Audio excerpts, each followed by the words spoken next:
Magandang araw mga kaibigan. Bigyan natin ngayon ng opinion, reaction itong post ni Attorney Harry Roque.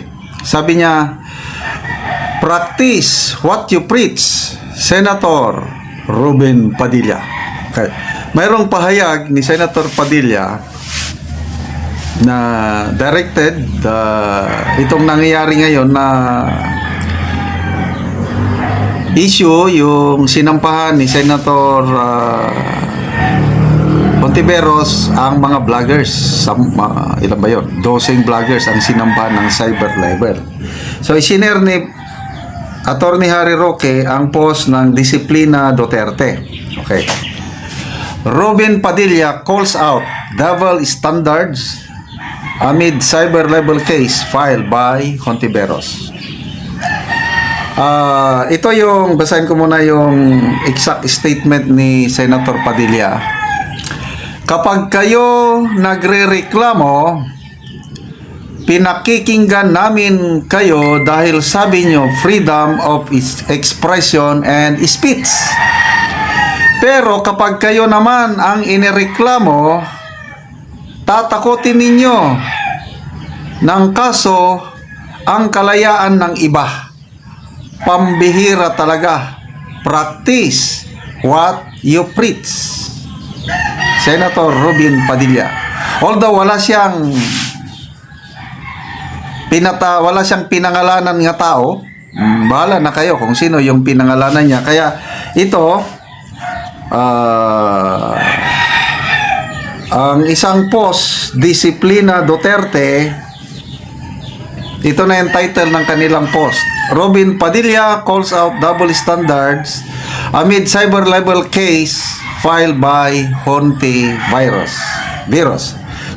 Senator Padilla took to social media to express his dismay over what he described as a glaring double standard in how freedom of expression is being interpreted and applied.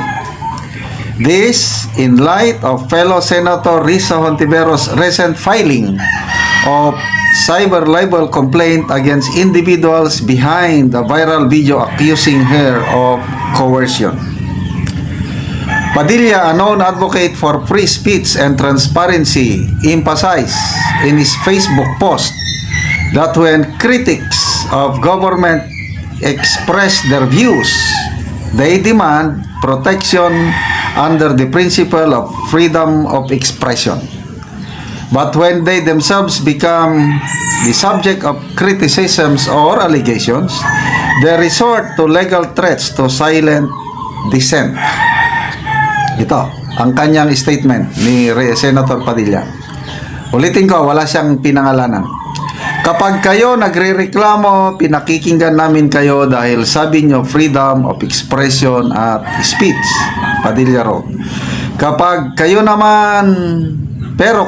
naman ang inireklamo, tatakutin nyo ng kaso ang kalayaan ng iba.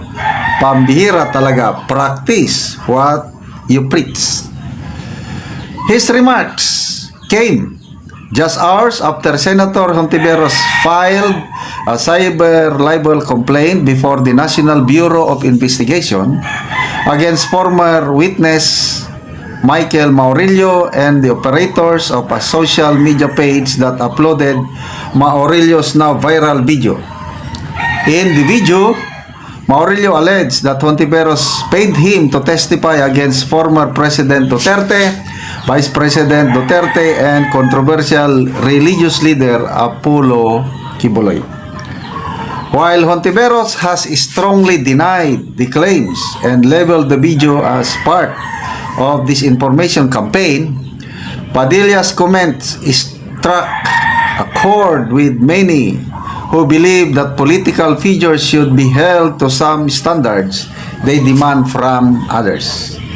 Supporters of Padilla echoed his sentiments, with many pointing out that in a democracy, the right to question, criticize, and expose alleged wrongdoing should not be limited only to those in opposition. Padilla has consistently maintained that true democracy means listening to all sides, not just to those who share one's ideology. He stressed that accountability should not be a one-way street, and those who cry foul when criticized must also be willing to face scrutiny when they are the subject of allegations. As the issue continues to unfold, Padilla's statement serves as a reminder of the importance of consistency and fairness in defending democratic principles. So, yun. So, anong masasabi nyo? Yung mga makakaliwa, grabing birada nila sa gobyerno. Ngayon, kung sila naman ang batikosin, yun na, sinampahan na ng kaso. Anyway, magbasa tayo sa mga comments. Prince Cobrado, kilala ko ito, bishop ito. Tama ka, Senator Rubin. Ikaw, Risa, karma is waving. You are in panic mode, nabuking ka na PhilHealth Queen at ngayon ikaw pala ang tanim witness, sabi ni Prince Cobrado. Elma Kinsat Cantillo, great job, Robin. Glad you spoke up and didn't allow Risa to intimidate you. Rochelle Ubon, very well said, Senator Robin. G. Barbasan, tama ka po, Robin. So, yan, the truth. So, ito, last na lang, Jericardo Mondragon. Freedom of expression, I believe, must be exercised in a standard of good morals, but not to create danger to the lives of everyone, including to discredit a certain individual. For me, there should be a limit, and as a person, we know it and what is right and wrong. This is my honest opinion. Well said, Mr. Ruben. So, ito na, part of democracy din yung karapatan ni Senator Hontiveros na mag-file ng kaso. So, ang mga nasampan ng kaso, kanya-kanyang reaksyon, yun na lang, depende na sa NBI dahil i-evaluate pa naman ng NBI ang complaint. So, kung may makita sila na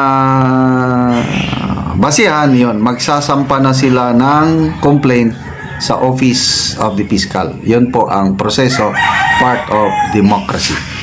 Okay, salamat mga kaibigan sa inyong pagsubaybay sa ating channel.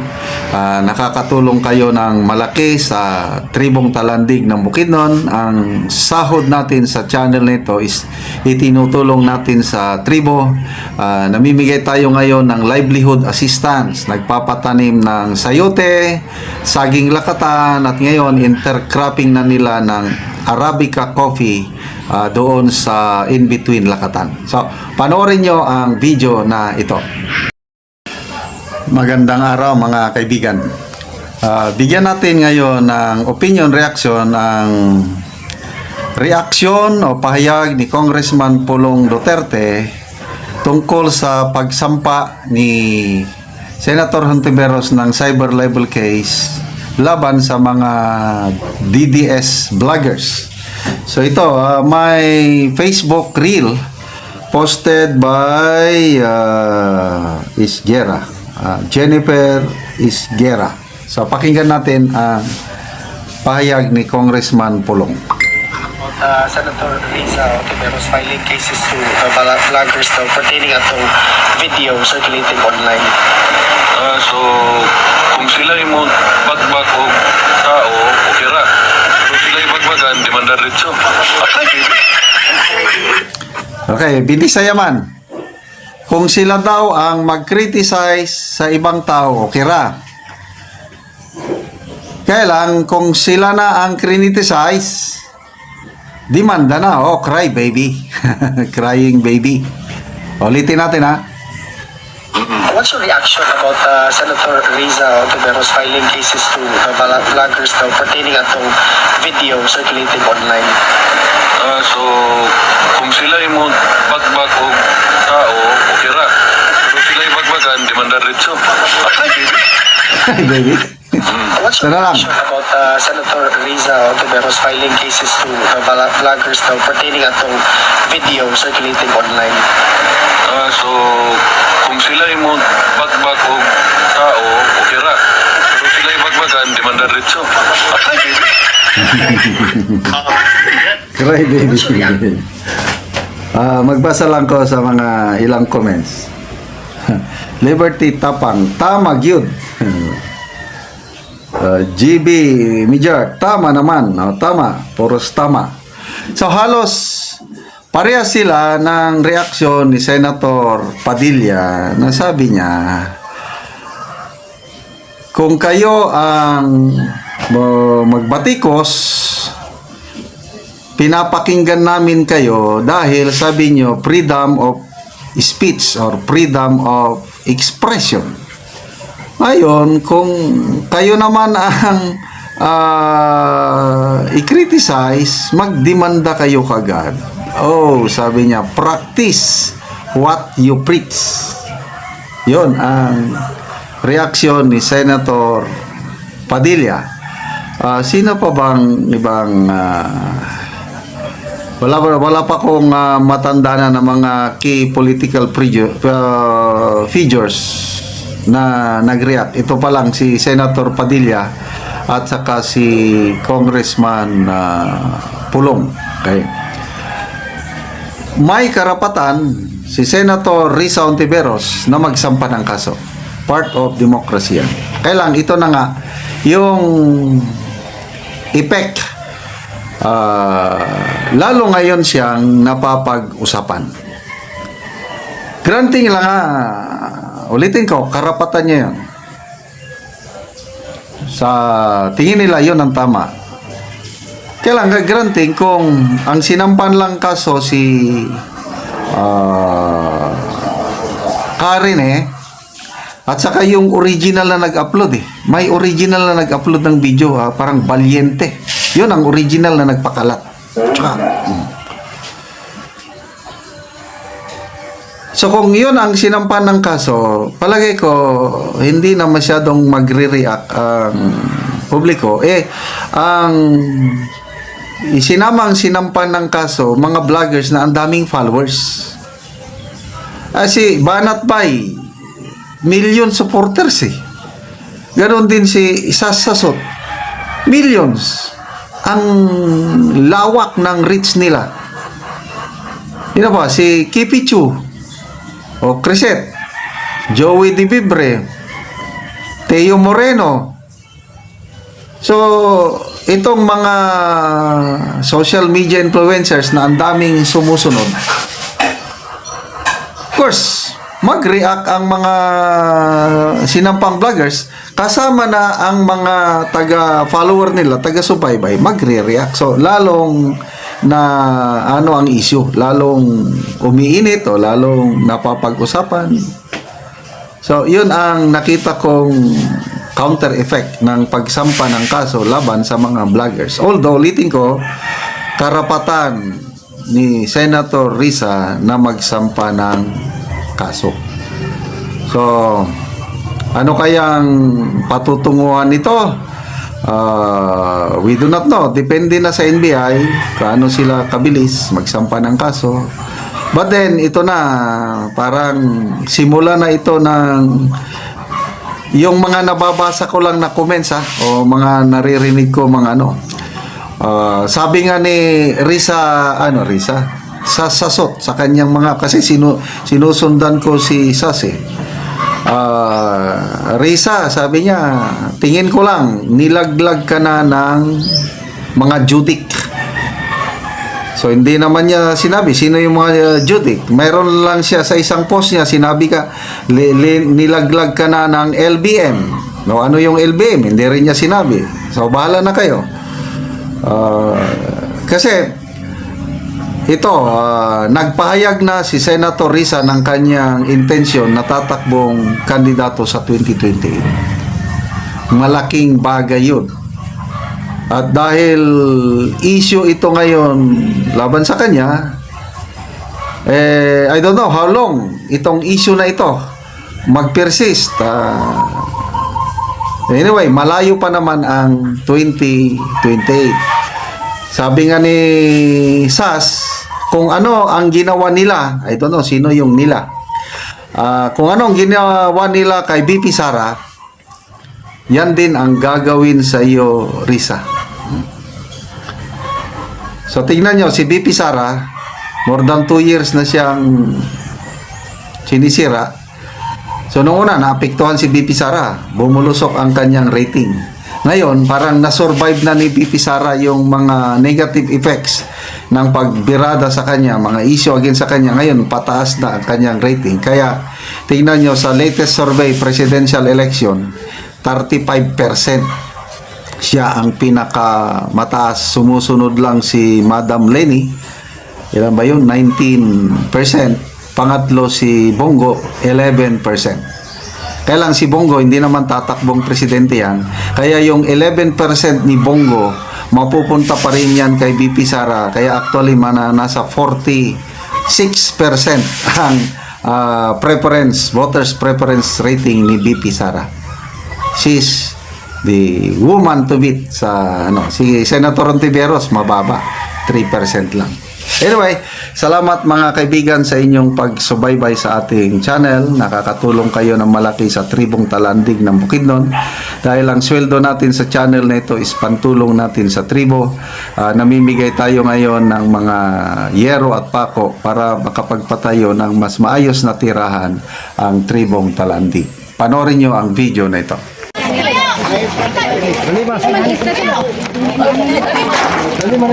Paglista, pwede.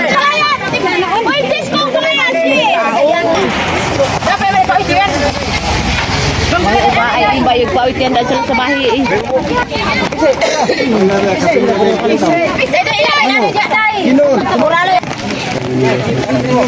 Yan may tatulong ko sa... Muralis ka tanda. Sis, mabuti yung pagtaas. Arnold Sinadia. Sino andi ay? Juwi na tagbangbangat. Amo na ni ang gipambugkos sa ngayero ang hatag sa mga tao. So, dagan dito sila kay Lubinta Kabalay ang tabangan og yero.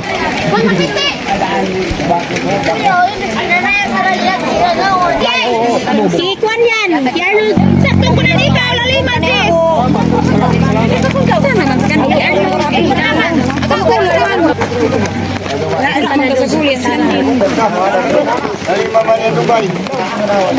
Tol, iba ko. Ito sa tag-iya. Para di ka. Kwan.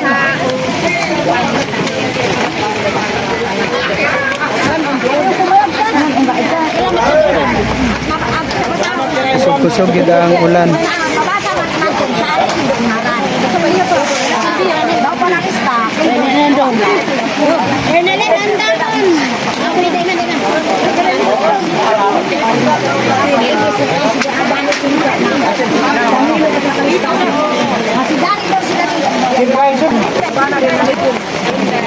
Harinutik pa kayo sa payong budya para takap. Trinidad. Nakon. Trinidad sini. Gimana ada bunga?